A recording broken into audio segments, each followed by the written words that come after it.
Welcome to another episode of JPHMP Direct TALK. My name is Elena Vidrascu, and today I'm speaking with Dr. John Marr, Director of the Bureau of Communicable Diseases, about a new collection of case studies called Backstories in Epidemiology, True Medical Mysteries, which he co-edits with Carole Novick and JPHMP Editor-in-Chief Dr. Lloyd Novick. The first story, Mystery in the Pines, which recounts a typhoid epidemic in the Catskill Mountains, will be published in the September issue of the Journal of Public Health Management and Practice. A second medical mystery, The World's Deadliest Poison, written by my guest and co-authored by Dr. Marcus Horwitz, will be published on JPHMP Direct, where the series will continue to publish each month subsequently. In this interview, Dr. Marr explains the inspiration behind the collection and briefly relates the true story behind The World's Deadliest Poison. Hello, Elena, John Marr. Hi, John. How are you doing? Good. Thank you so much for talking today. So you are one of the editors of a forthcoming collection of case studies called Backstories in Epidemiology, and this will be appearing on JPHMP Direct as one of our new series. Could you tell us a little bit about this book and how these chapters will be made available freely on our website? Yes, the founder and editor-in-chief of the journal is Lloyd Novick, and the other co-editor is his wife, and I'm third person. I think he contacted me because I was the epidemiologist for the New York City Health Department back in the 70s, when Lloyd was a deputy commissioner. And he and I have remained in contact for many, many years. I submitted some articles that were published in his journal, and he was well aware of my interest in epidemiology, not just contemporary epidemiology, but historical. Could be epidemics that occurred hundreds, and in some cases thousands of years ago, but also recent epidemiologic investigations that have intrigued readers, and he decided to see if he could collect a series of interesting epidemiologic mystery stories. They aren't mysteries, they're just demonstrating the application of epidemiologic principles to investigating an outbreak of a particular disease or condition. This came into being.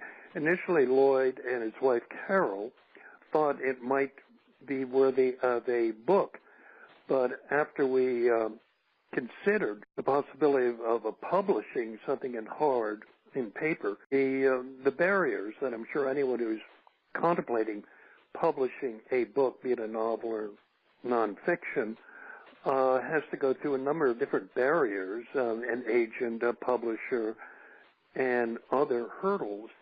A delay in time is a third one. It might be easier to get into the 21st century by putting stories online and for free in order to entice and intrigue readers that are interested in epidemiologic investigations.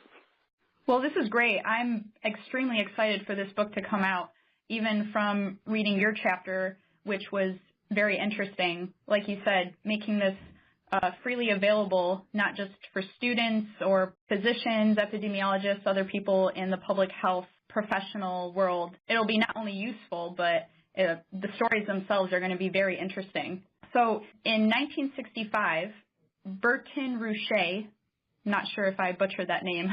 Roche, yes. Mm-hmm. Okay. He published the classic called 11 Blue Men and Other Narratives of Medical Detection. Is your book, this book that's coming out, is it somewhat of an homage to Burton's? Why is this book such a seminal book, and how does Backstories in Epidemiology add to the literary canon? Yes. Actually, I was fortunate enough to meet Mr. Roche on Long Island in the 70s, but prior to that, growing up in New York City and my parents having a subscription to the New Yorker where his narratives were first published, when I began to read them, I was intrigued by his ability to make what otherwise would be a boring story fascinating.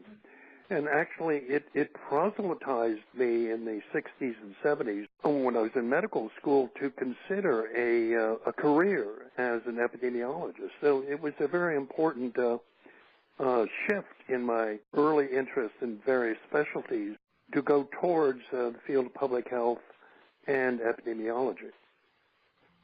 And so, as I mentioned, the stories are not just interesting, but they're also catered towards public health professionals and students in public health. And for those listening, each case study is followed by discussion questions. Why is the case study format a good way to teach students about public health? Well, you might want to ask Dr. Novick. I would defer to him. I do think after reading his story, there are, quote-unquote, unanswered questions, or what I would call heuristics. I mean, why was so-and-so done, should have been done differently, and it makes the reader not only get much more involved in the particular epidemiologic investigation. It stimulates them to think a little bit further than just finishing the article itself.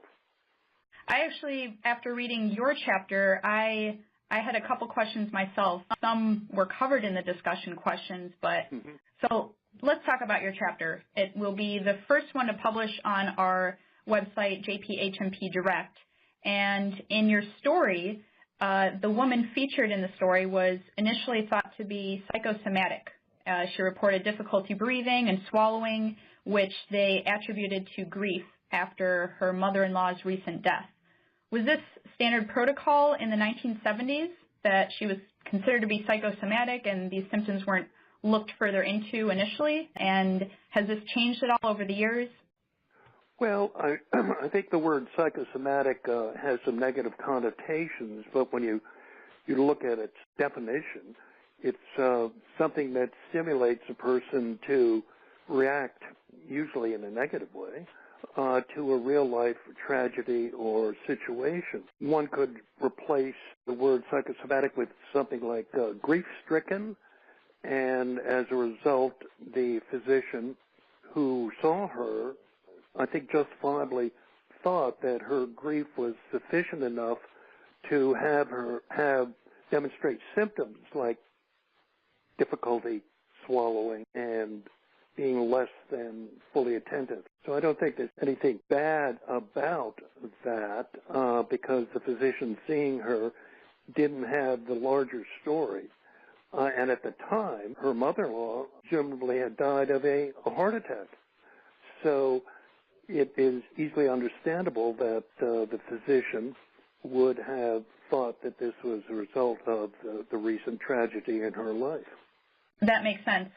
And so you close the chapter by saying that signs and symptoms are critical for a presumptive diagnosis, which favors the prepared mind. I really like that quote.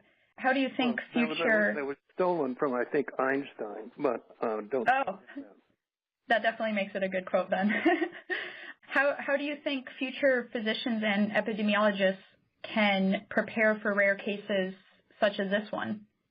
Well, there is a cliche in medicine, especially internal medicine. When you hear hoofbeats, you think of horses and not zebras. But occasionally a zebra will appear.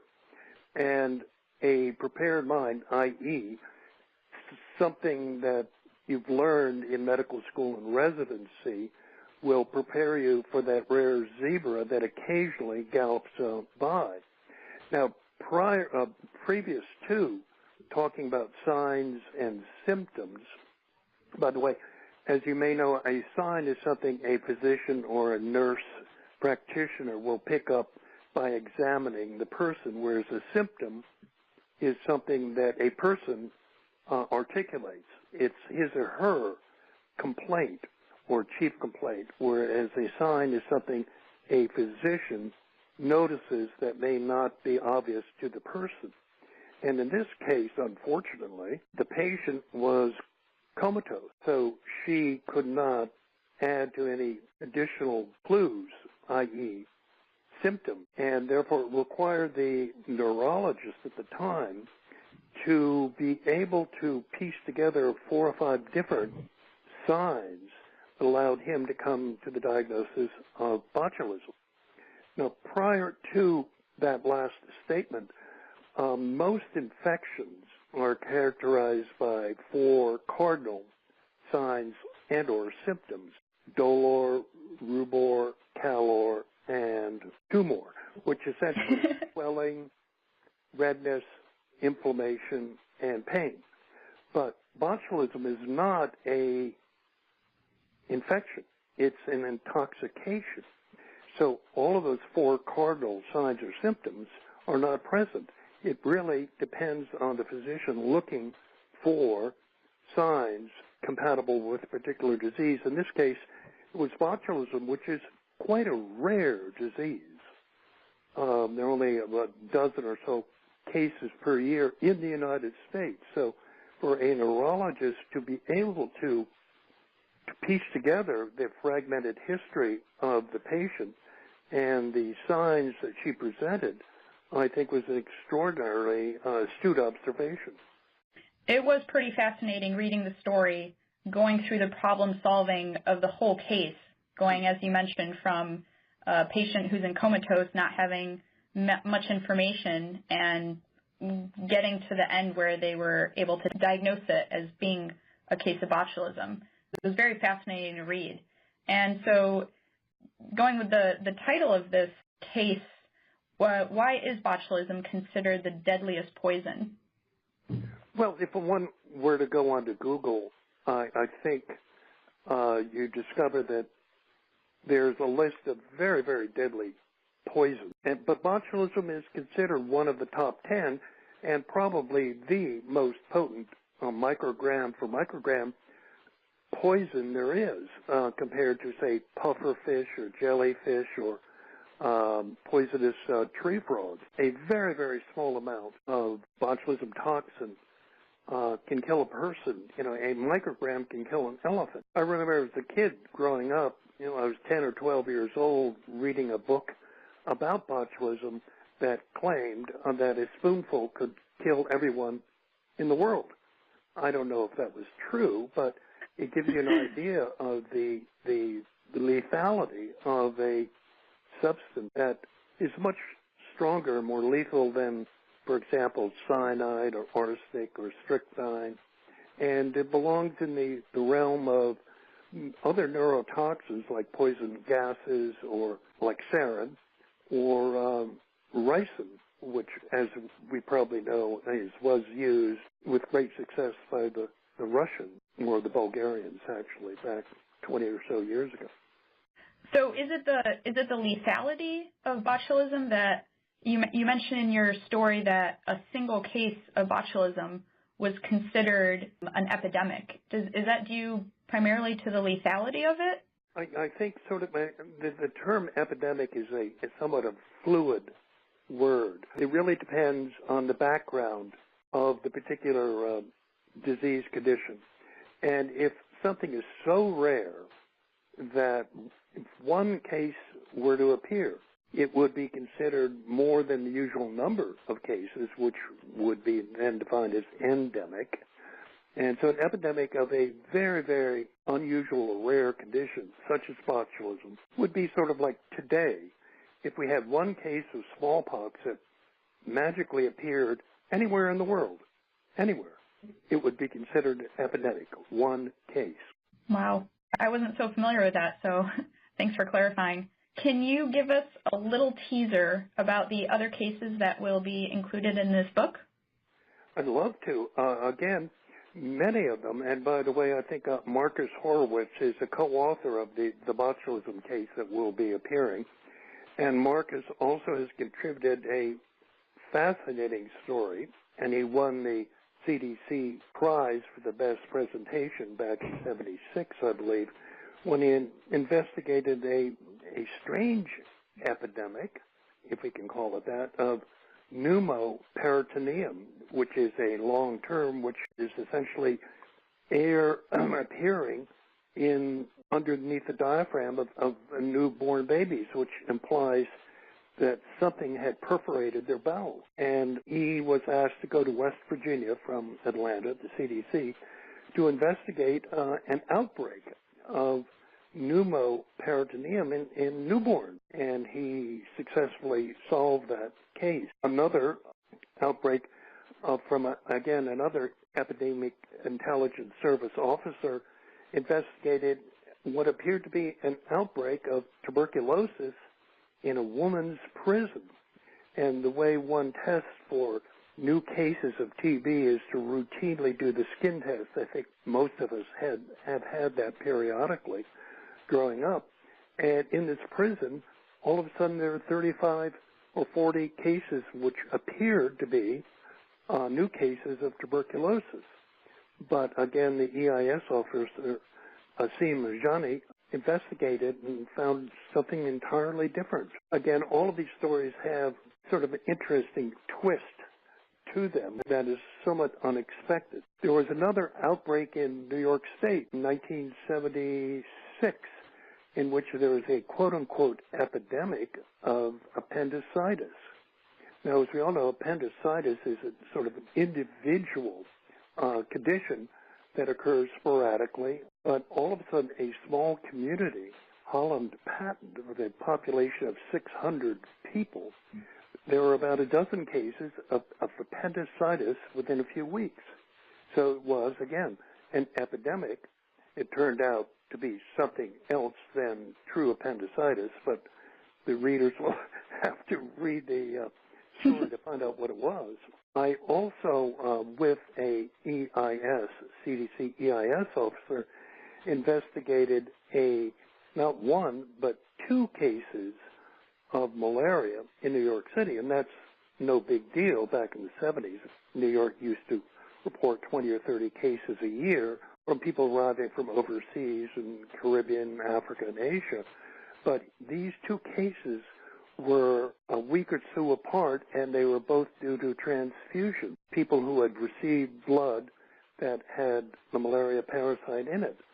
And the fact that it occurred in such close proximity to each other suggested there was a common source. And so the investigation takes us through the logical steps of time, place, and person, or who, what, when, where, and why, to lead to a final conclusion, which, again, I won't mention, but essentially solved the riddle of why two cases would appear, one in Brooklyn and one in Manhattan, within 2 weeks of each other. Wow, the suspense of these stories makes me wish I had the book right now to read them. I just hope the readers enjoy them.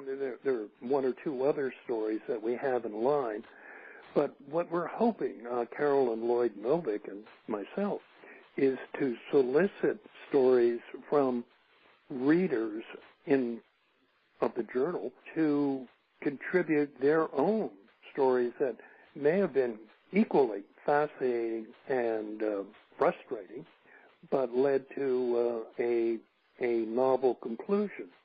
So we're hoping to solicit from all the 50 states and from Europe, Asia, Central and South America, and the Caribbean, Africa, other outbreaks that required thorough epidemiologic investigations to finally solve the particular incident.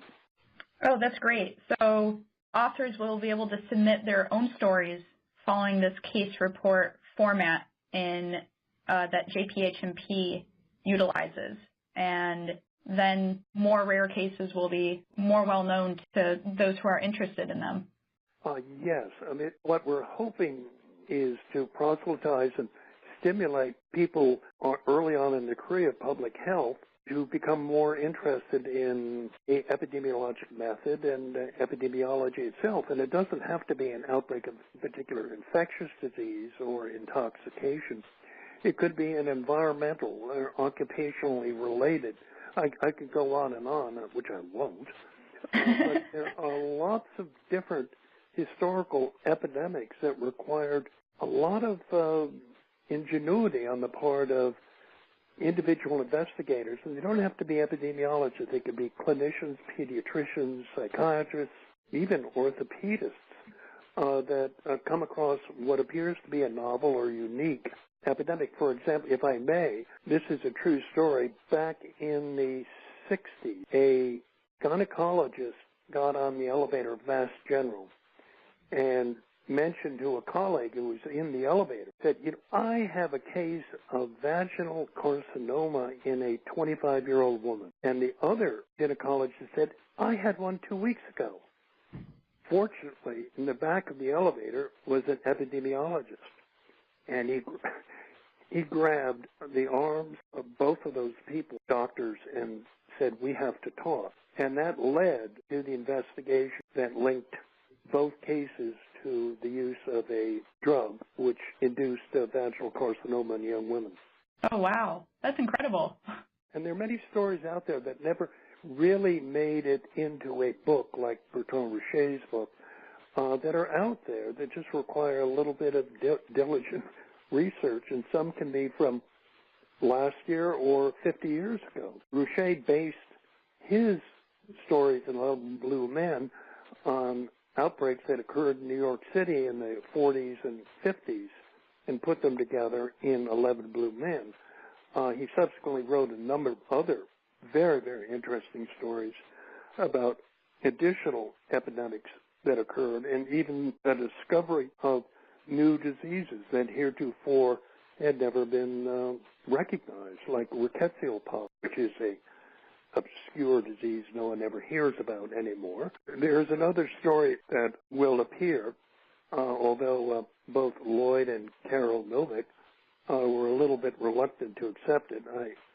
Back in the latter 70s, I investigated not an epidemic, but put together information on how common human bites, one person biting another, were in New York City, and we discovered there were about 1,000 bites a year. And we tried to figure out why and who was being affected, who was bitten, who was the biter, and where it was occurring, and what time of the day, what time of the year, what month of the year.